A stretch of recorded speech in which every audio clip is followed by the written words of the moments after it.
الحمدللہ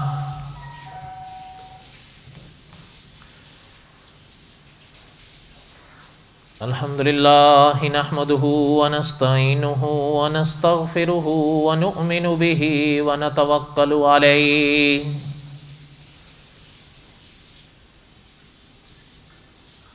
ونعوذ باللہ من شرور انفسنا ومن سیئات اعمالنا من يهده الله فلا مضل له ومن يضلله فلا هادي له ونشهد أن لا إله إلا الله وحده لا شريك له ونشهد أن سيدنا وسندنا ومولانا محمدا عبده ورسوله أما بعد أعوذ بالله من الشيطان الرجيم بسم الله الرحمن الرحيم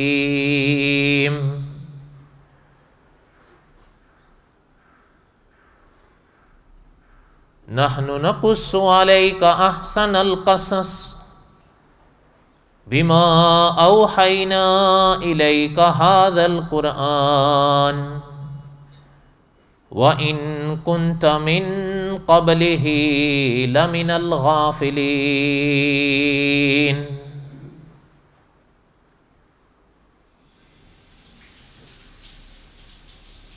وقال الله تعالى في مقام آخر إن الله اصطفى آدم ونوحا وآل إبراهيم وآل عمران على العالمين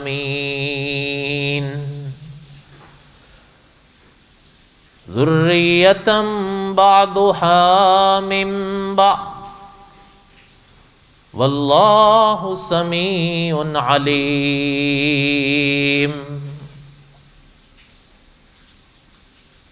وقال النبی صلی اللہ علیہ وسلم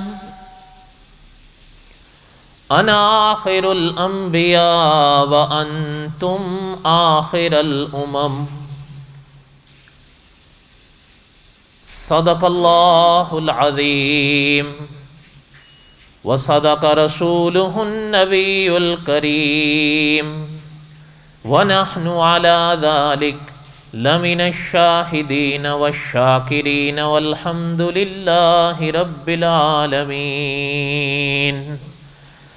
اللهم صل على محمد وعلى آل محمد كما صليت على إبراهيم وعلى آل إبراهيم إنك حميد مجيد اللهم بارك على محمد وعلى آل محمد كما باركت على إبراهيم وعلى آل إبراهيم إنك حميد مجيد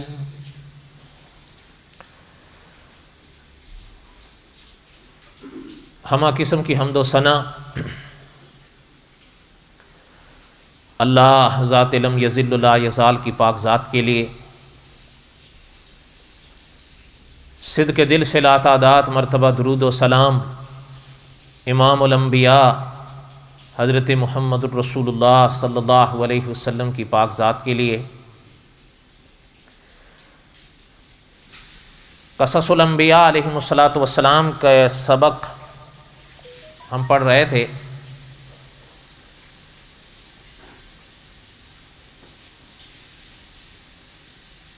اور حضرت موسیٰ علیہ السلام کے واقعات کو میں دہرا رہا تھا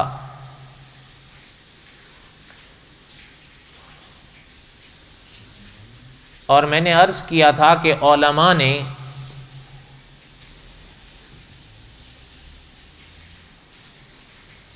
حضرت موسیٰ علیہ السلام کے واقعات کو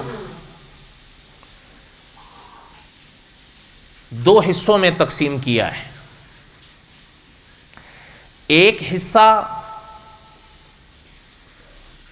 محترم کی پاک زندگی کا وہ ہے جب حضرت موسیٰ علیہ السلام کے سامنا ہوا فرعون کے ساتھ،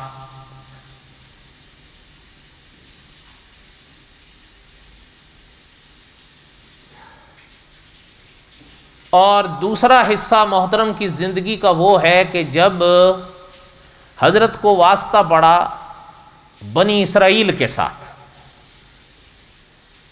اپنی قوم کے ساتھ۔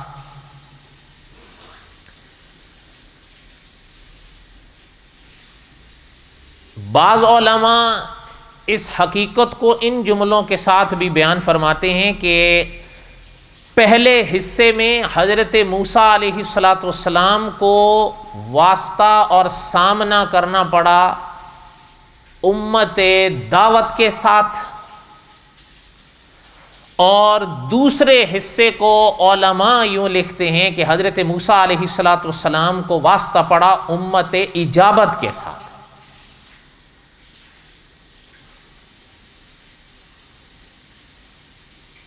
اور علماء نے لکھا ہے کہ یہ امت آقا صلی اللہ علیہ وسلم کی ہے۔ ابھی میں نے پڑھا، آپ صلی اللہ علیہ وسلم نے فرمایا کہ انا آخر الانبیاء وانتم آخر الامم، یہ امت اب حضور کی چلے گی اور یہ قیامت تک چلے گی۔ اور اس امت کے علماء نے بھی لکھا ہے کہ اس امت کے بھی دو حصے ہیں، ایک تو یہ ہے ان کو امت دعوت کہتے ہیں، یہ حضور کی امت ہے، مانے نہیں ایک الگ بات ہے یہ لوگ، اور دوسری ہے امت اجابت جس میں آپ اور ہم سب آتے ہیں، اقراری، الحمدللہ۔ تو علماء نے لکھا ہے کہ ایک امت دعوت حضرت موسیٰ کی بھی تھی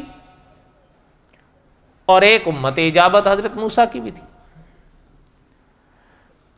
جو پہلا حصہ تھا ان علماء نے اس کو امت دعوت کے حوالے سے لکھا ہے، وہ ہم نے اپنی بساط تک الحمدللہ پڑھ لیا، اللہ تعالیٰ قبول فرمائیں۔ 1 سال لگا ہمیں، ناغے وغیرہ منفی کر کے میں عرض کر رہا ہوں، 1 سال کے جمعے کے بیانات میں اوسط لحاظ سے آدھے گھنٹے کا بیان ہوتا تھا، اور آج ہم انشاءاللہ دوسرا حصہ شروع کرنے جا رہے ہیں، چونکہ پہلا حصہ حضرت موسیٰ علیہ السلام کے پیدائش کے واقعات سے لے کر فرعون کی لاش پر ختم ہو جاتا ہے،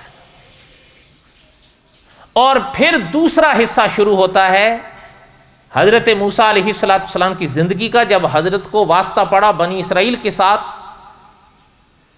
اور اتنے سبق آموز واقعات پیش آئے کہ انسان دنگ رہ جاتا ہے۔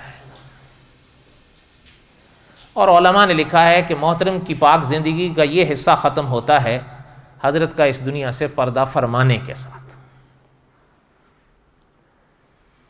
دعا کریں کہ جیسے پہلا حصہ تکمیل کو پہنچا، یہ حصہ بھی پورا ہو۔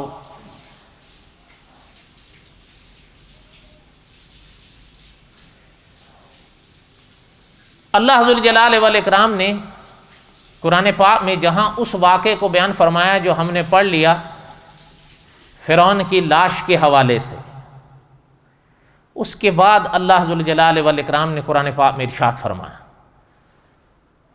وَجَاوَزْنَا بِبَنِي إِسْرَائِيلَ الْبَحْرَ فَأَتَوْا عَلَىٰ قَوْمٍ يَعْكُفُونَ عَلَىٰ أَصْنَامٍ لَهُمْ، وہاں سے آگے بڑھے، وہاں سے آگے بڑھے تو ایک قوم سے گزرے۔ علماء نے لکھا ہے کہ بحر کلزم کو عبور کرنے کے بعد کا یہ واقعہ ہے۔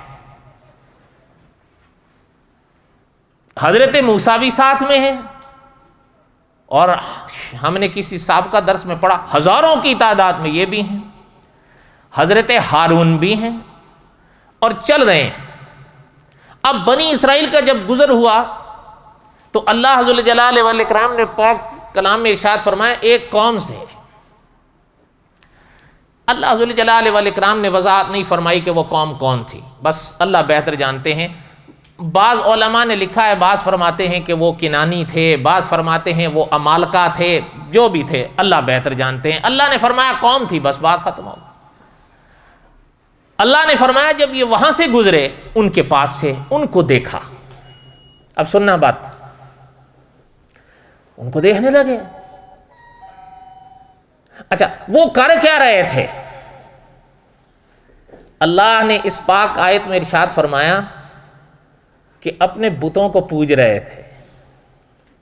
علی اصنام لہم، علماء نے اس پاک جملے میں لکھا ہے کہ بت کے لیے ایک لفظ استعمال ہوتا ہے صنم صاد کے ساتھ، اور دوسرا لفظ استعمال ہوتا ہے وثن سے کے ساتھ، اور علماء نے لکھا ہے دونوں میں فرق۔ علماء لکھتے ہیں صنم وہ اس بت کو کہا کرتے تھے صاد کے ساتھ جو لکھا جاتا ہے جس کو کسی شکل میں ڈھالا گیا ہو، اور وثن اس بت کے لیے استعمال کرتے تھے جسے کوئی شکل نہ دی گئی ہو۔ پھر آگے ان میں تھوڑی تفصیل چلتی ہے کہ وہ بت جو کسی شکل میں ڈھالے گئے، آیا وہ واقعتاً تھے یا تصور تھا، اور اگر تھے تو پھر آیا کہ وہ انسانوں میں سے تھے، جنات میں سے تھے، یا فرشتوں میں سے تھے۔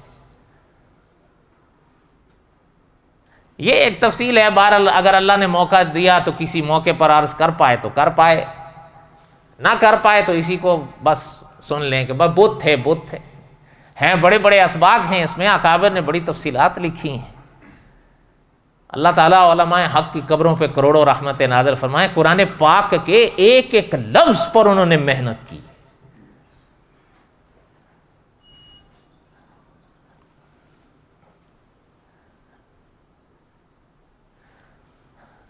اچھا اللہ ذو الجلال والاکرام نے فرمایا، مختصر کریں، اللہ ذو الجلال والاکرام نے فرمایا کہ وہ گزرے ایک قوم کے پاس، ان کو دیکھا وہ بت پوج رہے تھے۔ قالوا یا موسیٰ اجعل لنا الہا کما لہم آلہہ، حضرت موسیٰ علیہ السلام سے کہنے لگے اے موسیٰ علیہ السلام۔ اچھا اب ان کی بات سننا ذرا۔ اچھا مولانا پالن حقانی رحمۃ اللہ علیہ نے حق اور باطل کی جنگ لکھی ہے 2 جلدوں میں۔ پہلی جلد اس پہلے حصے پر ہے، دوسری جلد اس حصے پر ہے۔ اس میں حضرت نے لکھا ہے کہ مجھے اور آپ کو سب کو غور کرنا چاہیے اس بات پر کہ وہ لوگ 40 سال سے پیغمبر علیہ السلام کو دیکھ رہے ہیں، اور پیغمبر علیہ السلام خود محنت کر رہے ہیں ان پہ، اس کے باوجود حضرت موسیٰ علیہ السلام خود موجود ہیں ان میں، اور حضرت موسیٰ جیسی شخصیت، یعنی یہ غور کرنے کی بات ہے، مقام کو سمجھنے کی بات ہے کہ اللہ کے نبیوں میں بھی وہ مقام ہے کہ اللہ نے اپنے ساتھ کلام کا شرف بخشا ہے محترم کو۔ آپ اور ہم پڑھتے ہیں لا الہ الا اللہ محمد الرسول اللہ، ان کی امت، حضرت کیرانوی نے لکھا ہے کہ ان کی امت پڑھا کرتی تھی لا الہ الا اللہ موسیٰ کلیم اللہ، یہ ان کا احساس تھا، اللہ نے دیا ان کو، معمولی بات ہے۔ لیکن اس کے باوجود دیکھیں کہ وہاں خود کھڑے تو قوم آ کر کیا کہہ رہی ہے ان سے، قالوا یا موسیٰ اجعل لنا الہا کما لہم آلہہ، اے موسیٰ علیہ السلام ہمارے لیے بھی کوئی بت بنا دیں جیسے ان کے، تاکہ ہم بھی پوجیں اسے۔ اچھا اکابر نے بڑی بڑی بات لکھی ہے، ایک بات میں آپ کو عرض کروں، شاید کہیں پہلے میں نے عرض کی ہو، مجھے ممکن ہے کی ہو تو یا تازی ہو جائے گی، نہیں کی ہو تو محفوظ ہو جائے گی۔ صاحب منہاج مسلم نے لکھا ہے کہ ذرا غور فرمائیں کیا کہہ رہے ہیں، اور وہ بھی اللہ کے نبی سے کہہ رہے ہیں۔ صاحب منہاج مسلم نے لکھا ہے کہ آپ نے اور ہم نے تو یہ پڑھ رکھا ہے نا کہ ہند میں، اس وقت سارا ہند ایک ہی تھا،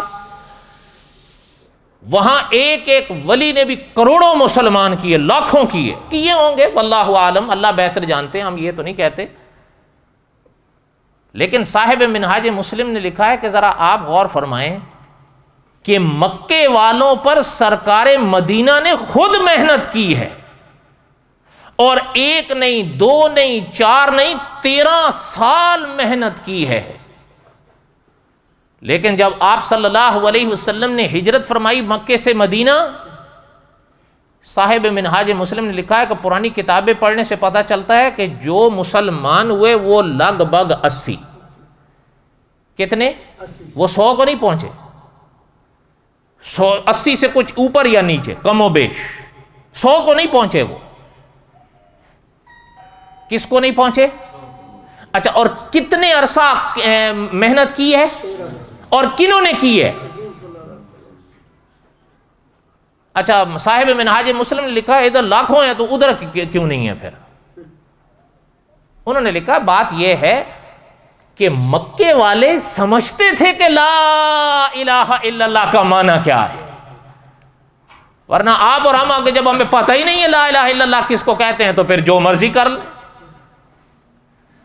بس اللہ قبول فرما لیں۔ ورنہ آپ دیکھ لیں، یعنی علماء نے لکھا ہے کہ یہ مسئلہ آپ بھی ذہن میں رکھیں، علماء نے لکھا ہے کہ جیسے غسل کے 3 فرض ہیں، اگر ان میں سے ایک بھی رہ جائے غسل ہوگا؟ سوچ کے بتائیں۔ اسی طرح علماء نے لکھا ہے کہ 4 فرض وضو کے ہیں، اگر اللہ نہ کرے ان وضو کے 4 فرائض میں سے ایک بھی رہ جائے وضو ہوگا؟ تو علماء نے یہ بھی لکھا ہے کہ کلمہ طیبہ لا الہ الا اللہ محمد الرسول اللہ کے بھی کم از کم 4 فرض ہیں۔ بعض نے شرطوں کے لفظ سے اس کو لکھا ہے، بعض نے فرائض کے لفظ کے ساتھ لکھا ہے۔ اچھا، یہ کم از کم میں کہہ رہا ہوں، ورنہ کچھ حضرات جو ہے اس سے زیادہ پر بھی گئے ہیں، کم اس سے کم مجھے نہیں نظر آئے 4 سے کم پر۔ اچھا، اس میں ایک فرض کلمہ طیبہ کا یہی ہے کہ علماء نے لکھا ہے جو انسان لا الہ الا اللہ محمد الرسول اللہ پڑھے، اس کا معنی وہ اپنی زبان میں جانے کہ میں جو پڑھ رہا ہوں میری زبان میں اس کا معنی کیا ہے، یہ فرض ہے۔ کیا ہے؟ اس لیے صاحب منہاج مسلم نے لکھا ہے کہ ادھر لاکھوں کروڑوں آ گئے، ادھر جہاں سرکار مدینہ صلی اللہ علیہ وسلم نے 13 سال محنت کی، وہ لوگ لگ بھگ 80، کیونکہ وہ جانتے تھے نا کہ لا الہ الا اللہ کا معنی کیا ہے۔ بات سمجھ آئی ہے؟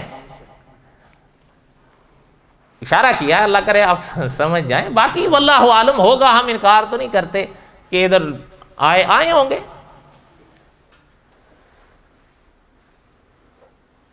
قالوا یا موسیٰ اجعل لنا الہا کما لہم آلہہ، کہنے لگے ایسے کر دیں جیسے یہ ان کے ہیں۔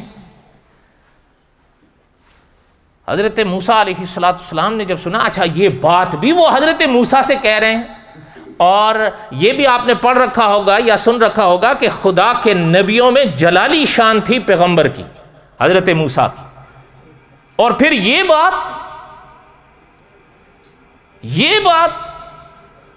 اللہ کو چھوڑ کر دوسرے کی پوجا کے بارے میں پیغمبر سے کہنا۔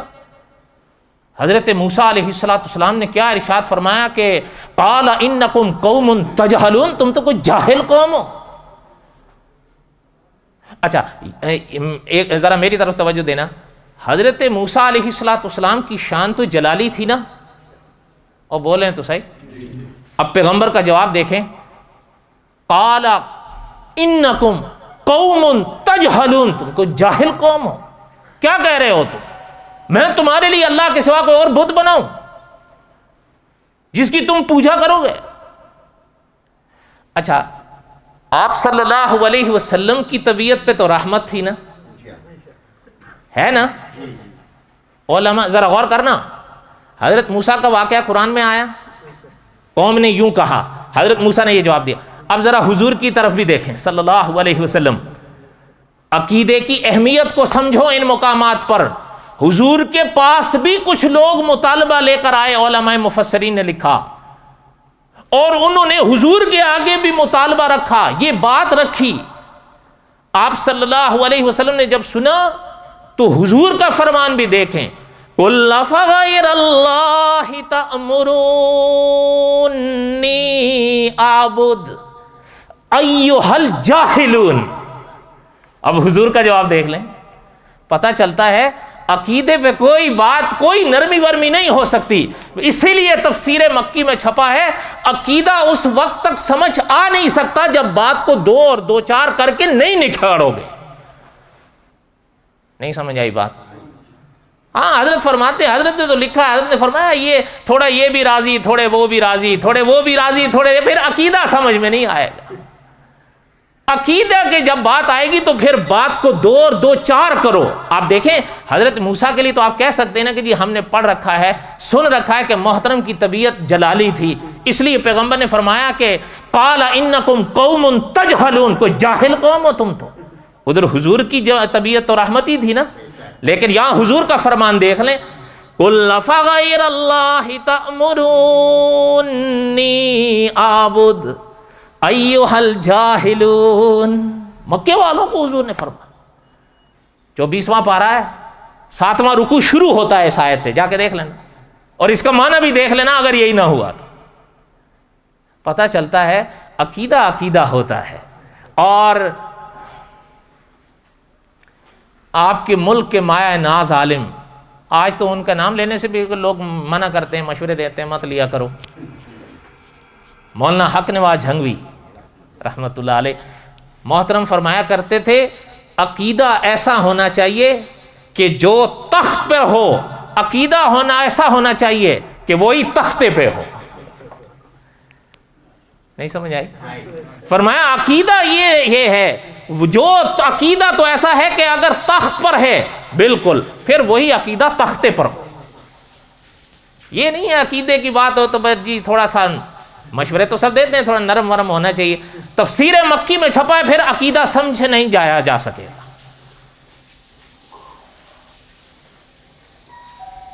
عقیدے کے لفظ تو آپ سنتے رہتے ہیں، عقیدے کا معنی بھی آتا ہے لفظ عقیدے کے لفظ کا، سوچ کے بتانا مجھے، بتا دوں تو یاد رکھو گے؟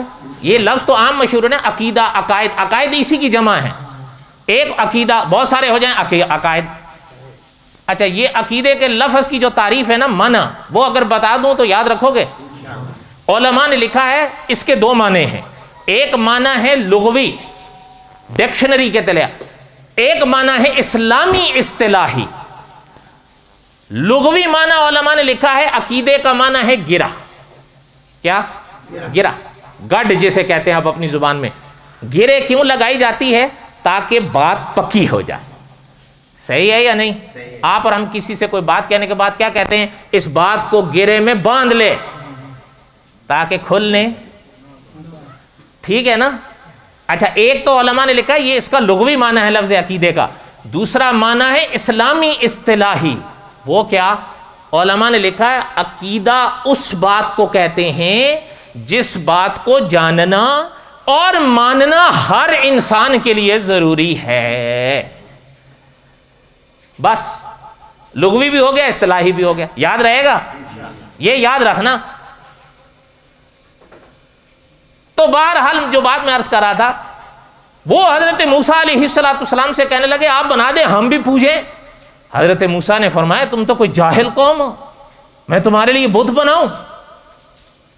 ان ہؤلاء متبر ما هم فیہ وباطل ما كانوا یعملون۔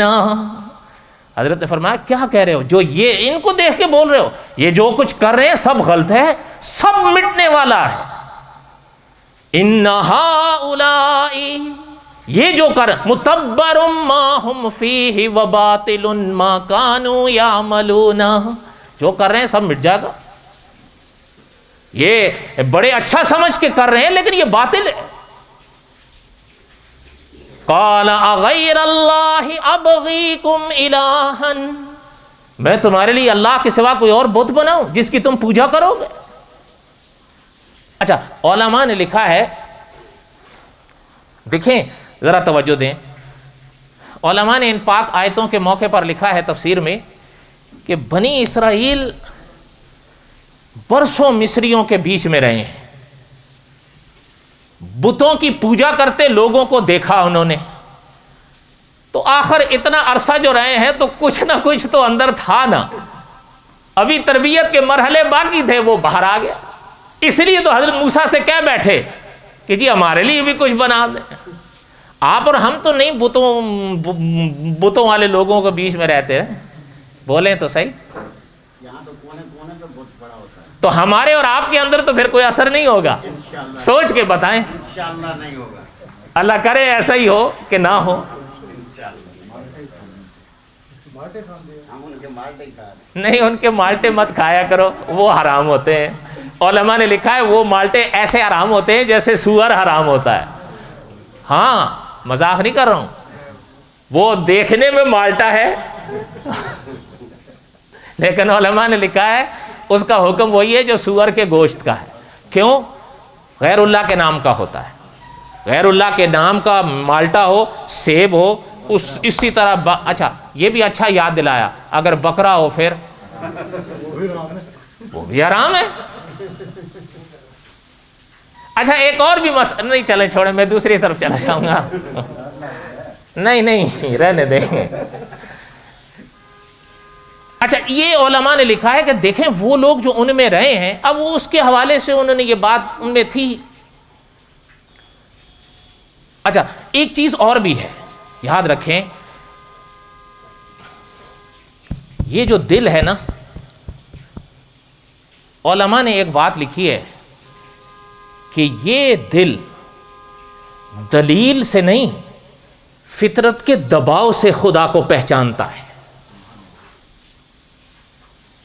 ہو سکتا ہے یہ بات علمی ہے، شاید آپ نہ سمجھیں، لیکن حکیم الاسلام قاری طیب صاحب رحمۃ اللہ علیہ فرمایا کرتے تھے کہ اگر عقل اور فلسفے سے خدا ملتا تو فلسفی دنیا کے سب سے بڑے عارف ہوتے ہیں، حالانکہ دنیا میں اللہ معاف فرمائے وہی سب سے بڑے منکر آپ کو نظر آئیں گے، یہ زیادہ یا سب سے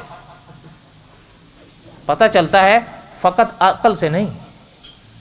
علماء نے لکھا ہے یہ ایک نور ہے جو قدرت کی طرف سے اس دل پر اترتا ہے، اور یہ اللہ کا انتخاب ہوتا ہے، اللہ توفیق نہ دیں سوال ہی نہیں پیدا ہوتا، جو مرضی کر۔ ایک بات، دوسری بات سنو،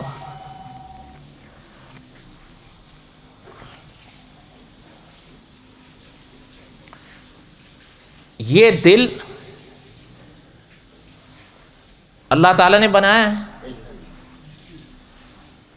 علماء نے لکھا ہے انسان فرشی ہے، صحیح بات ہے یا نہیں؟ زمین فرش ہے نا، تو آپ اور ہم کہاں سے بنے؟ یہ وجود کہاں سے بنا ہے؟ اس لیے فرشی کہلاتے ہیں۔ لیکن قاری طیب صاحب رحمۃ اللہ علیہ، وہ محتمم دارالعلوم دیوبند، فرمایا کرتے تھے جو دل اللہ کی یاد سے جڑ جائے وہ فرشی ہو کے عرشی ہو جاتا ہے۔ بڑوں کی باتیں بڑی ہوتی تھیں، حقیقت ہے، آدمی تنگ۔ اچھا ایک اور چیز یاد آئی، وہ بھی سن لیں، اب ربط ہے یعنی یاد آ گئی، سن لیں۔ لوگ تو کہتے ہیں نا کہ دیوبندی حضور کی شان کو نہیں مانتے یا کم مانتے ہیں، اللہ معاف کر۔ قاری طیب صاحب رحمۃ اللہ علیہ یہ 50 سال دارالعلوم دیوبند کے محتمم رہے ہیں۔ ہم نے حضرت کو نہیں دیکھا، حضرت کے بیانات سنے لیکن حضرت کو نہیں دیکھا، لیکن ان علماء کو دیکھا ہے جنہوں نے حضرت کو دیکھا تھا۔ فرماتے تھے جہاں حضرت بیٹھے ہوتے تھے ایسا لگتا تھا کوئی خدا کا فرشتہ بیٹھا ہوا ہے۔ ایک دوسری بات سننا، اب آگے جو بات سنا رہا ہوں محترم کی، حضرت فرمایا کرتے تھے عرش ایک طرف، لوح ایک طرف، قلم ایک طرف، یہ ساری اوپر کی چیزیں ہیں نا، ادھر کا تو سوال ہی نہیں پیدا ہوتا۔ فرمایا عرش ایک طرف، لوح ایک طرف، قلم ایک طرف، حضور کا دل ایک طرف۔ کیوں؟ حضرت فرمایا کرتے تھے اس لیے کہ حضور کا دل خدا کی یاد کا خزانہ تھا۔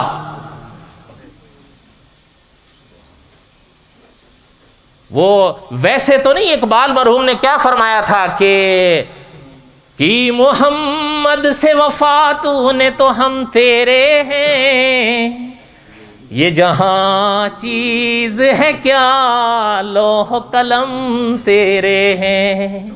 اقبال مرحوم نے ویسے تو نہیں فرمایا تھا، اس لیے محترم نے فرمایا کہ یہ سب ایک طرف، حضور کا دل ایک طرف. جو بات اس جو عرض کر رہا تھا وہ کیا کہ اکابر نے فرمایا کہ جس دل میں اللہ اپنی معرفت دے دیں اس پر شکر ادا کیا کرو.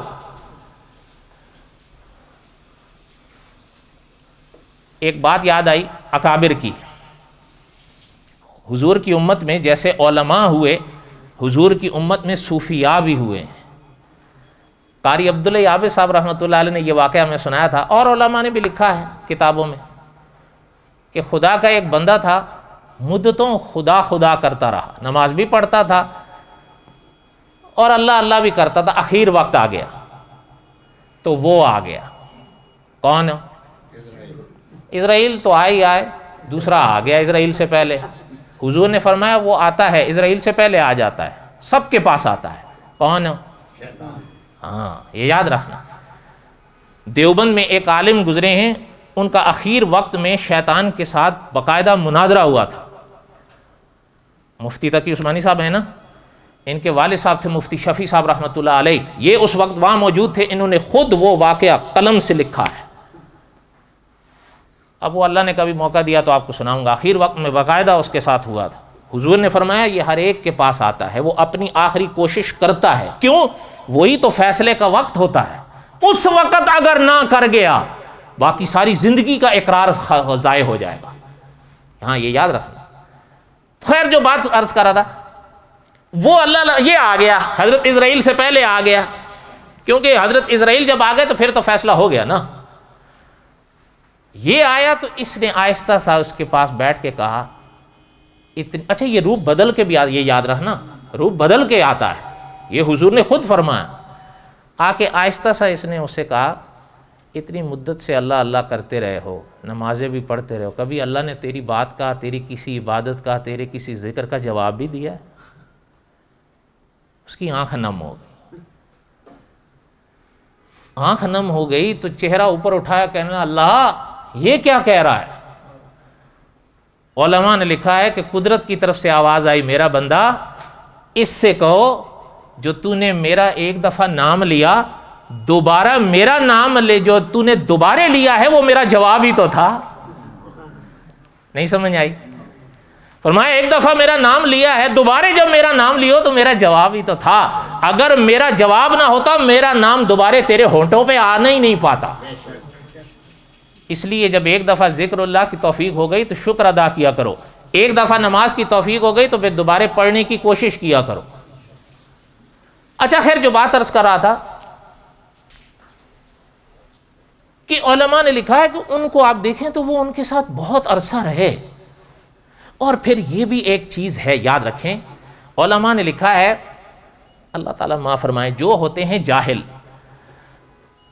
وہ بغیر کوئی نقش سامنے عبادت کریں ان کا دل مطمئن نہیں ہوتا. کچھ مانگتے ہیں کوئی چیز سامنے ہو، اور مسلمان کے لیے آپ دیکھیں کہ ہر شے مسلمان نے بن دیکھے ماننی ہے.